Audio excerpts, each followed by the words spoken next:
ओम श्री सद्गुरुदेव भगवान की जय। गुरु ब्रह्मा गुरु विष्णु गुरुदेव महेश्वरः।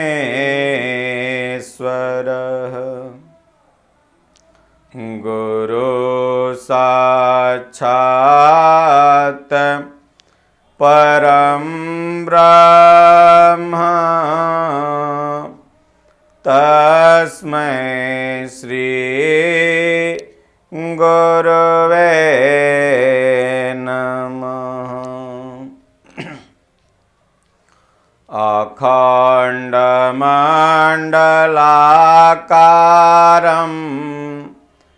व्याप्तमयेन चराचरं तदपदं दर्शितं येन तस्मै श्रीगुरुवे नमः। त्वमेव माता च पिता त्वमेव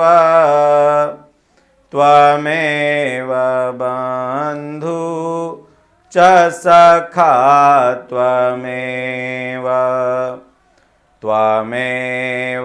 विद्या द्रविणं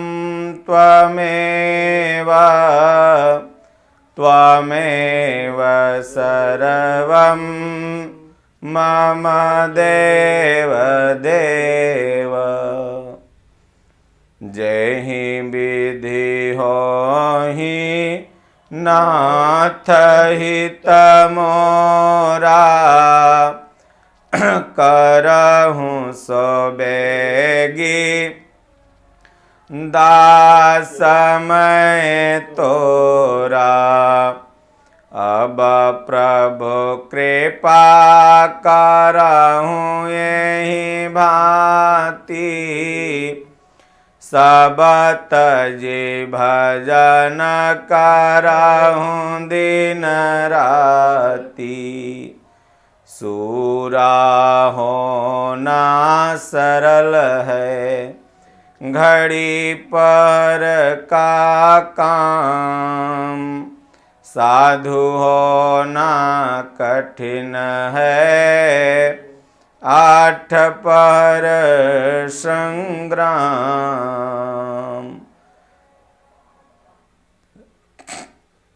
राम नरम सीत कवन दंड लागा, मरि जइबे का पइबे अभागा। जा पर कृपा राम कर होई, ता पर कृपा करहि सब कोई। जहि पर कृपा न करहि त्रिपुरारी, सो नर पावन भगति हमारी। भगति तात अनुपम सुख मूला, मिलहि जो शांत होहि अनुकूला। भगति की साधन कहूँ बखानी, बिनु सतसंग न पावहि प्राणी।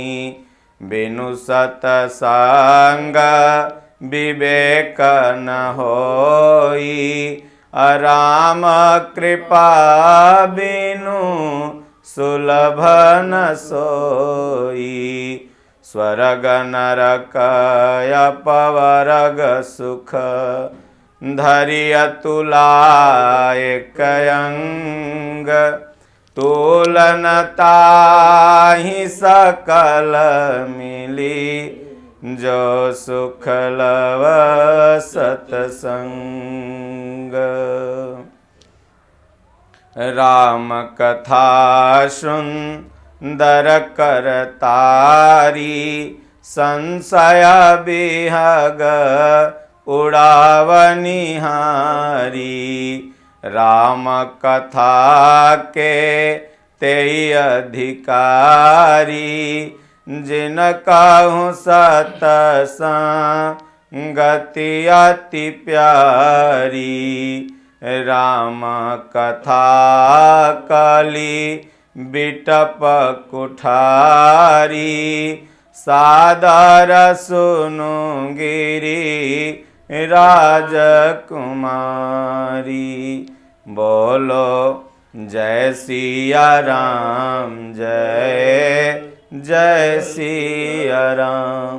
बोलो जय गुरुदेवम, जय गुरुदेव। ओम जय गुरुदेवम, जय गुरुदेव। सुख में सुमिरन ना किया, दुख में किया तू याद। कह कबीर वादास की, कौन सुने फरियाद। दुख में सुमिरन सब करे, सुख में करे न कोय। जो सुख में सुमिरन करे, तो दुख काहे हो। बोलिए श्री सद्गुरुदेव भगवान की जय। श्री रामचरितमानस भाग 34 हिंदी टीका। भरत प्रसंग। गोस्वामी तुलसीदास जी कहते हैं, भरद्वाज मुनि ने प्रसन्न होकर कहा, छोटे भाई शत्रुघ्न और समाज सहित भरत जी की श्री रामचंद्र जी के विरह में व्याकुल हैं, इसलिए इनका आतिथ्य सत्कार करके इनके श्रम को दूर करो। सारी सिद्धियों को ऐसा आदेश दिए। तब रिद्धि सिद्धि ने मुनिराज की आज्ञा को सिर चढ़ाकर अपने को बड़भागी समझा और सिद्धियां आपस में कहने लगी, प्रभु श्री रामचंद्र जी के छोटे भाई भरत ऐसे अतिथि हैं जिनकी तुलना कोई से नहीं की जा सकती। अतः मुनि के चरणों की वंदना करके आज वही करना चाहिए जिससे सारा राज समाज सुखी हो। ऐसा कहकर उन्होंने बहुत से सुंदर घर बनवाए, जिन्हें देखकर विमान भी विलखते हैं, लजा जाते हैं। उन घरों में बहुत से भोग, इंद्रियों के विषय और ऐश्वर्य, ठाट बाट का सामान भर कर रख दिया, जिन्हें देखकर देवता भी ललच उठते थे। दासी दास सब प्रकार की सामग्री लिए हुए मन लगाकर उनके मनों को देखते रहते हैं, अर्थात उनके मन की रुचि के अनुसार करते रहते हैं। जो सुख के सामान स्वर्ग में भी स्वप्न में भी नहीं हैं, ऐसे सब सामान सिद्धियों के पल भर में सज दिए। पहले तो उन्होंने सब किसी को जिसकी जैसी रुचि थी वैसे ही सुंदर सुखदायक निवास स्थान दिया और फिर कुटुंब सहित भरत जी को दिए, क्योंकि ऋषि भरद्वाज जी ने ऐसी ही आज्ञा दे रखी थी।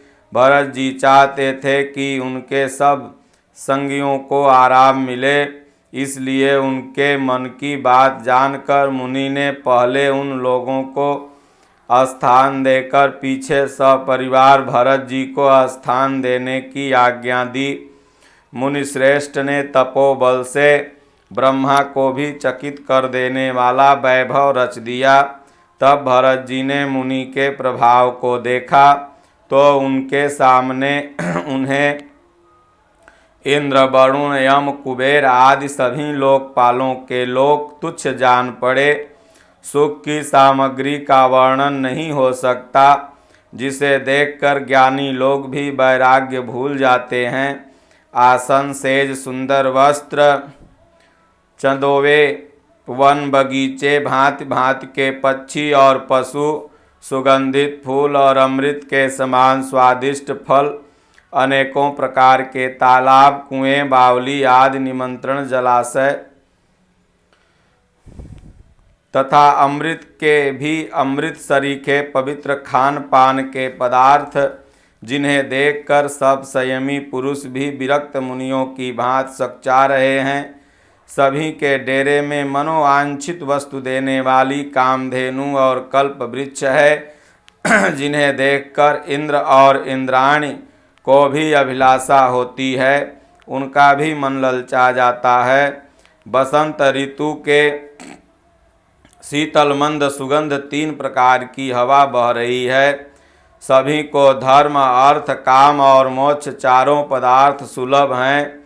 माला, चंदन, स्त्री आदि भोगों को देखकर सब लोग हर्ष और विषाद के साथ वश में हो रहे हैं।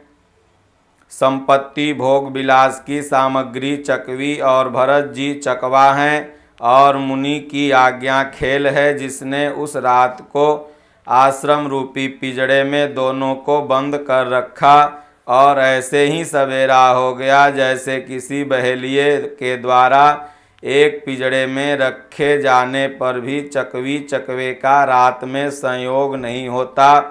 वैसे ही भरद्वाज जी की आज्ञा से रात भर भोग सामग्रियों के साथ रहने पर भी भरत जी के मन में उसका स्पर्श तक नहीं हुआ। प्रातः काल भरत जी ने तीर्थराज में स्नान किया, तीर्थराज प्रयाग का दर्शन किया और समाज सहित मुनि को दंडवत प्रणाम कर ऋषि की आज्ञा तथा आशीर्वाद को सिर चढ़ा करके बहुत विनती की। तदंतर रास्ते की पहचान रखने वाले कुशल पथ प्रदर्शकों के साथ सब लोगों के लिए हुए भरत जी चित्रकूट में चित्त लगाए चले। भरत जी राम सखा गुह के हाथ में हाथ दिए हुए ऐसे जा रहे हैं मानो साक्षात प्रेम ही शरीर धारण किए हुए हो। न तो उनके पैरों में जूते हैं, न सिर पर छाया। उनका प्रेम नियम, व्रत और धर्म निष्कपट सच्चा है। वे सखा निषाद राज से लक्ष्मण जी, भगवान श्री रामचंद्र जी और माता सीता जी के रास्तों की बातें पूछते जा रहे हैं और कोमल वाणी से कहते हैं कि प्रभु श्री रामचंद्र जी के ठहरने की जगहों और वृक्षों को देखकर उनके हृदय में प्रेम रोके नहीं रुकता। भरत जी की यह दशा देखकर देवता भी फूल बरसाने लगे। पृथ्वी कोमल हो गई और मार्ग मंगल का मूल बन गया। बादल छा गए, सुख देने वाली सुंदर हवा बह रही है। भरत जी के जाते समय मार्ग जैसा सुखदायक हुआ वैसा श्री रामचंद्र जी के जाने में नहीं हुआ था। रास्ते में असंख्य जड़ चेतन जीव थे, उसमें जिनको प्रभु श्री रामचंद्र जी ने देखा अथवा जिन्होंने प्रभु श्री रामचंद्र जी को देख लिया वो उसी समय परम पद के अधिकारी हो गए। परंतु वह भरत जी के दर्शन से तो उनका भव जन्म मरण रूपी रोग ही मिट गया।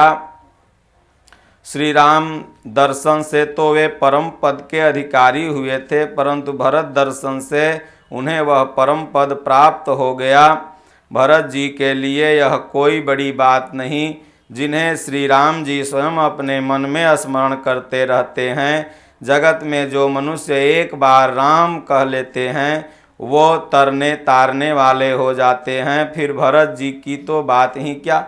भरत जी तो भगवान श्री रामचंद्र जी के प्यारे तथा उनके छोटे भाई ठहरे, तब भला उनके लिए मार्ग मंगल सुखदायक कैसे न हो। सिद्ध साधु और श्रेष्ठ मुनि ऐसा कह रहे हैं और भरत जी को देखकर हृदय में हर्ष लाभ ले रहे हैं। भरत जी इस प्रेम के प्रभाव को देखकर देवराज इंद्र को सोच हो गया कि कहीं प्रेमवश भगवान श्री रामचंद्र जी लौट न आए। संसार भले के लिए भला और बुरे के लिए बुरा है। मनुष्य जैसा आप होता है जगत उसे वैसा ही दिखता है। उसने गुरु बृहस्पति जी से कहा, हे प्रभु, वही उपाय कीजिए जिससे श्री रामचंद्र जी और भरत जी की भेंट ही न हो। श्री रामचंद्र जी संकोची और प्रेम के वश में हैं और भरत जी प्रेम के समुद्र हैं। बनी बनाई बात बिगाड़ना चाहते हैं, इसलिए कुछ छल ढूंढकर इनका उपाय कीजिए। इंद्र के वचन सुनते ही देवगुरु बृहस्पति मुस्कुराए।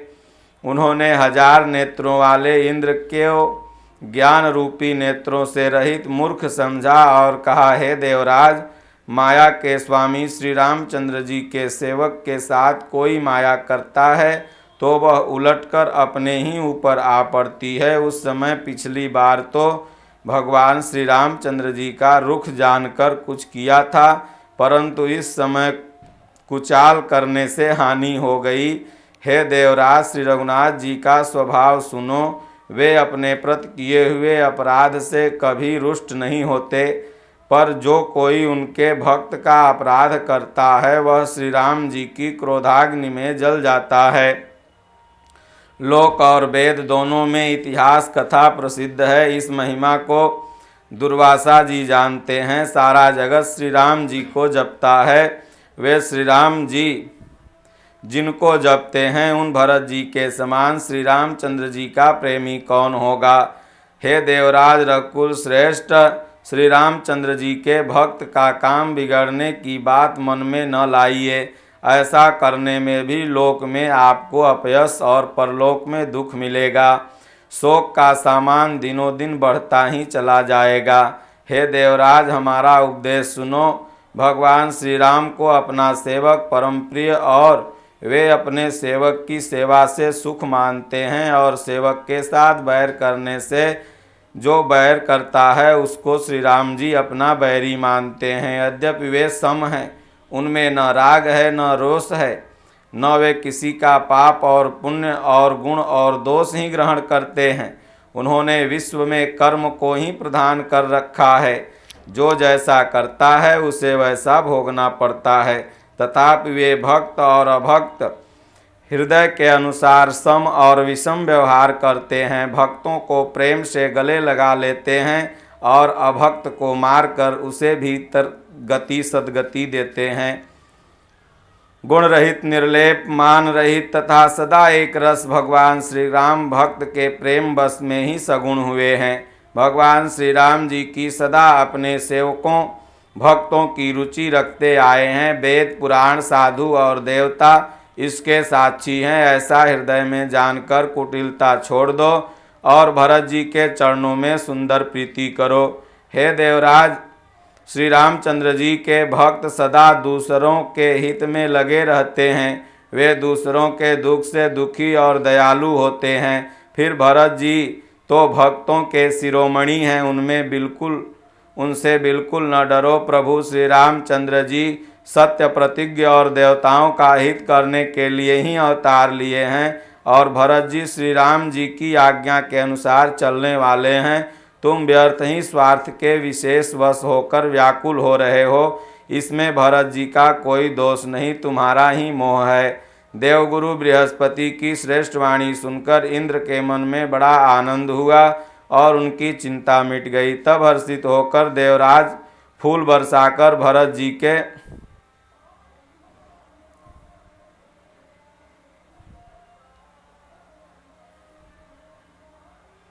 साथ हो लिए। प्रभु श्री रामचंद्र जी इस प्रकार भरत जी मार्ग में चले जा रहे हैं। उनकी प्रेममयी दशा देखकर मुनि और सिद्ध लोग भी सिहाते हैं। भरत जी जब ही राम कहकर लंबी सांस लेते हैं तभी मानो चारों ओर प्रेम उमड़ पड़ता है। उनके प्रेम और दीनता से पूर्ण वचनों को सुनकर वज्र और पत्थर भी पिघल जाते हैं। अयोध्या वासियों का प्रेम कहते नहीं बनता। बीच में निवास मुकाम करके भरत जी यमुना के तट पर आए। यमुना जी का जल देखकर उनके नेत्रों में जल भर आया। श्री रघुनाथ जी के श्याम रंग का सुंदर जल देखकर सारे समाज सहित भरत जी प्रेम विह्वल होकर श्री राम जी के विरह रूपी समुद्र में डूबते डूबते विवेक रूपी जहाज पर चढ़ गए, अर्थात यमुना जी का श्याम वर्ण जल देखकर सब लोग श्याम वर्ण भगवान के प्रेम विह्वल हो गए और उन्हें पाकर विरह व्यथा से पीड़ित हो गए। तब भरत जी को यह ध्यान आया कि जल्दी चलकर उनके साक्षात दर्शन करेंगे। इस विवेक से वे फिर उत्साहित हो गए। उस दिन यमुना जी के किनारे निवास किया। समयानुसार सबके लिए खान पान आदि की सुंदर व्यवस्था हुई। निषाद राज का संकेत पाकर रात ही रात में घाट की अगणित नावें वहां आ गई, जिनका वर्णन नहीं किया जा सकता। सवेरे एक ही खेवे में सब लोग भगवान श्री रामचंद्र जी के सखा निषाद राज की इस सेवा से संतुष्ट हुए। फिर स्नान करके और नदी को सिर नवाकर निषाद राज के साथ दोनों भाई चले। आगे अच्छी अच्छी सवारियों पर श्रेष्ठ मुनि, उनके पीछे सारा राज समाज जा रहा है। उनके पीछे दोनों भाई बहुत सादे भूषण वस्त्र और वेश से पैदल चले जा रहे हैं। सेवक मित्र और मंत्री के पुत्र उनके साथ हैं। लक्ष्मण जी, सीता जी और श्री रघुनाथ जी का स्मरण करते जा रहे हैं। जहाँ जहाँ श्री राम जी ने निवास किया वहाँ वहाँ भरत प्रणाम करते जाते हैं। मार्ग में रहने वाले स्त्री पुरुष यह सुनकर घर और काम काज छोड़कर दौड़ पड़ते हैं और उनके रूप सौंदर्य प्रेम को देखकर सब जन्म लेने का फल पाकर आनंदित होते हैं। गांव की स्त्रियां यह देखकर एक दूसरे से प्रेम पूर्वक कहती हैं, सखी ये राम लक्ष्मण हैं कि नहीं? हे सखी, इनकी अवस्था, शरीर और रंग रूप तो वही है। शील स्नेह उन्हीं के सदृश है, चाल भी उन्हीं के समान है, परंतु हे सखी इनका न तो वह वेश है मुनि वाला और न माता जानकी साथ में है, और इनके आगे चतुरंगनी सेना चल रही है। इनके मुख प्रसन्न नहीं है, इनके मन में खेद है। हे सखी, इसी से भेद के कारण संदेह होता है कि ये राम लक्ष्मण नहीं हैं। उनका तर्क युक्त अन्य स्त्रियों के मन भाया सब कहती हैं कि ये भरत जी हैं, राम जी को मनाने के लिए जा रहे हैं। जिसके जी में जैसा वह मनोरथ करता है, वह स्नेह रूपी मदिरा छके प्रेम में मतवाले चले जा रहे हैं। अंग शिथिल है, रास्ते में पैर डगमगा रहे हैं, प्रेम बस बिहुबल वचन बोल रहे हैं। राम सखा निषाद राज उसी समय स्वाभाविक ही सुहावना पर्वत शिरोमणि कामदगिरि दिखलाया, जिसके निकट ही पैश्वनी नदी के तट पर सीता जी समेत दोनों भाई निवास किए थे। सब लोग उस पर्वत को देखकर जानकी जीवन भगवान श्री रामचंद्र जी की जय हो ऐसा कहकर दंडवत प्रणाम करते हैं। राज समाज प्रेम में ऐसा मग्न है मानो भगवान अयोध्या लौट चले हों।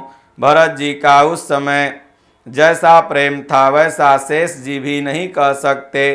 कवि के लिए तो वह वैसा ही अगम है जैसा अहंता और ममता से मलिन मनुष्यों के लिए ब्रह्मानंद। सब लोग श्री रामचंद्र जी के प्रेम के मारे शिथिल होने के कारण सूर्यास्त होने तक दिन भर में 2 ही कोस चल पाए और जल स्थल का सुपास देखकर रात को वहीं बिना खाए पिए रह गए। रात बीतने पर श्री रघुनाथ जी के प्रेमी भरत जी ने आगे गमन किया। उधर श्री रामचंद्र जी रात शेष रहते ही जागे। रात को सीता जी ने ऐसा स्वप्न देखा जिसे वो श्री रामचंद्र जी को सुनाने लगी। मानो समाज सहित भरत जी यहाँ आए हैं। प्रभु के वियोग की अग्नि से उनका शरीर संतप्त है। सभी लोग मन में उदास हैं, दीन हैं, दुखी हैं। सासुओं को दूसरी ही सूरत में माता जानकी ने देखा।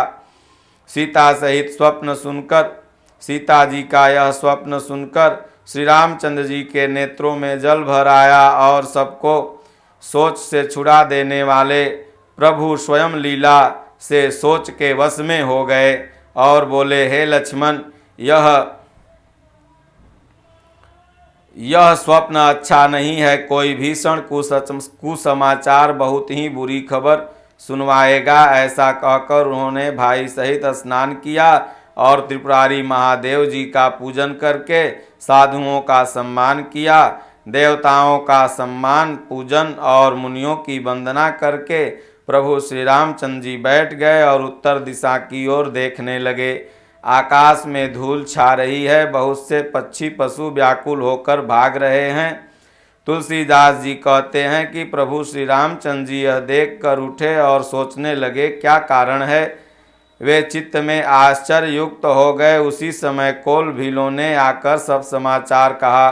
तुलसीदास जी कहते हैं कि सुंदर मंगल वचन सुनते ही भगवान श्री रामचंद्र जी मन में बड़ा आनंदित हुए। शरीर में पुलकावली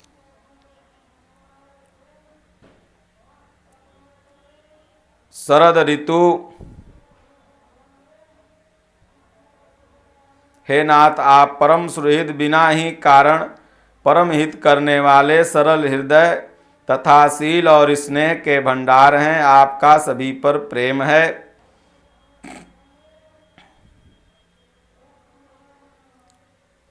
हे स्वामी आपके बिना ही पूछे मैं कुछ कहता हूँ। सेवक पर ढिठाई करने से ढीठ नहीं समझा जाता, अर्थात आप पूछें तब मैं कहूँ ऐसा अवसर नहीं है, इसलिए यह मेरा कहना ढिठाई नहीं होगा। स्वामी आप सर्वज्ञों में शिरोमणि हैं, सब जानते हैं। मैं सेवक तो आपकी समझ की बात कहता हूँ। हे नाथ आप परम सुहृद बिना कारण सबके मन की जानने वाले हैं। अपने मन में बुरा विचार करके समाज छोड़कर राज्य को निष्कंटक करने के लिए करोड़ों अनेकों प्रकार की कुटिलाएं रचकर सेना बटोरकर दोनों भाई आए हैं। यदि उनके हृदय में कपट और कुचाल न होता तो रथ घोड़े और हाथियों की कतार ऐसे समय में किसे अच्छी लगती है। परंतु भरत को ही व्यर्थ कौन दोष दे। राजपद पा जाने पर सारा जगत ही पागल मतवाला हो जाता है। चंद्रमा गुरु पत्नी गामी हुआ। राजा नहुस ब्राह्मणों से पालकी ढोवाने लगा और राजा बेन के समान नीच तो कोई नहीं होगा जो लोक और वेद दोनों से विमुख हो गया। सहस्त्रबाहु देवराज इंद्र और त्रिशंकु आदि किसको राजमद में कलंक नहीं लगा। भरत जी ने यह उपाय अनुचित किया, क्योंकि शत्रु और ऋण को कभी जरा भी शेष नहीं रखना चाहिए। हाँ, भरत ने एक बात अच्छी नहीं की, जो राम जी आपको असहाय जानकर उनका निरादर किया। पर आज संग्राम श्री राम जी आपका क्रोधपूर्ण मुख देखकर यह बात भी उनकी समझ में विशेष रूप से आ जाएगी, अर्थात निरादर का फल वे वैसे ही पाएंगे। इतना कहते ही लक्ष्मण जी नीति रस भूल गए और युद्ध रस के वृक्ष की पुलकावली के बहाने फूल उठे, अर्थात नीति रस की बात कहते कहते उनके शरीर में वीर रस छा गया। वे प्रभु श्री रामचंद्र के चरणों की वंदना करके चरण रज को सिर पर रखा और सच्चा और स्वाभाविक बल कहते हुए बोले, हे नाथ मेरा कहना अनुचित न मानिएगा। भरत ने हमें कब नहीं पछाड़ा, हमारे साथ कम छेड़छाड़ नहीं की, आखिर कहाँ तक सहा जाए। और मन में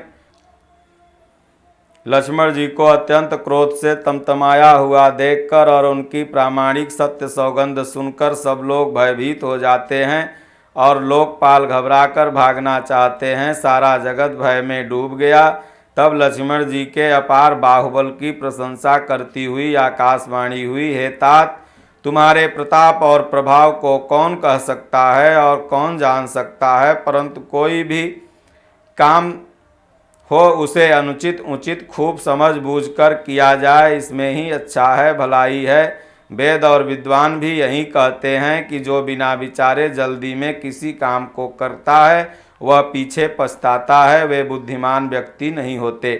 देववाणी सुनकर लक्ष्मण जी सकचा गए। भगवान श्री राम जी और सीता जी ने उनका आदर के साथ सम्मान किया और कहा, हे लक्ष्मण तुमने बड़ी सुंदर नीति कही है भाई।